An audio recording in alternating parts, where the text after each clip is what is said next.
So our first hand, we get dealt ace-7 suited in the small blind, and there's an early position limp from a weaker player who's one of the marks at the table. A young player wearing earbuds in the cutoff raises to $12, and I'm in the small blind with ace-7 suited, and I decide to 3-bet to $36. So my basic thinking in this spot is that the cutoff is going to have a very wide range to isolate the limper. The cutoff's been playing well, pretty tight aggressive, but it's definitely going to have widest portion of his range in this particular spot in terms of raising preflop. And I have a very clean image in terms of playing a lot of pots. I haven't been playing particularly loose aggressive. And on the other hand, I have a hand that plays pretty well but is too weak to call, so I think it plays better as a 3-bet, and that's what I decide to do. So the first range we're looking at is the range that I think our opponent calls with preflop, so pocket pairs and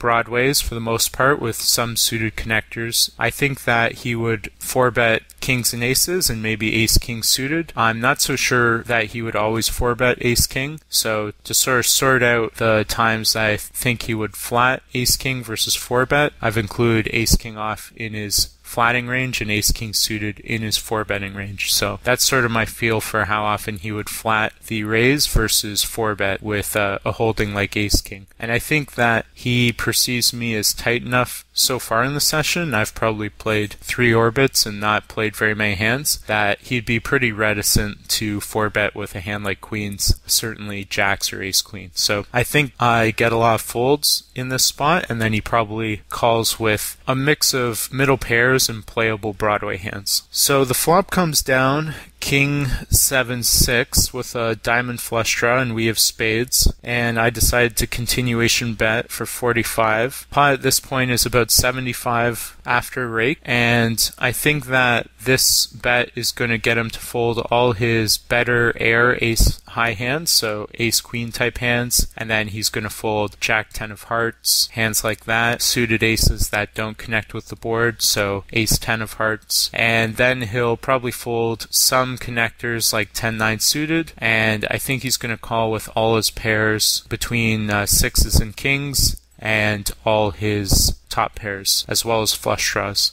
So I think that's his continuing range versus a bet. He might raise hands like bottom set or second set, and apart from that, his continuing range is very call heavy, so I don't think he has much of a raising range in this spot. So looking in Flopzilla, we probably get 60% of his hands to continue versus a bet. If I'm getting close to 40% folds, betting, the size that I am, I think it's probably a fine spot to continuation bet if I'm getting 2/5 of his range to fold. Now the turn comes a 7 of diamonds, and I just want to reiterate that I did have a clean image with this player. I did have an image that he'd be pretty ambitious to put me on making a move here in the first place, so making a move from the small blind, picking up on the fact that he's probably isolating wide and continuing with a big bluff here. I don't think he had any reason to think that I'd be capable of that, apart from the fact that, I was under 30 years old. Really nothing in my play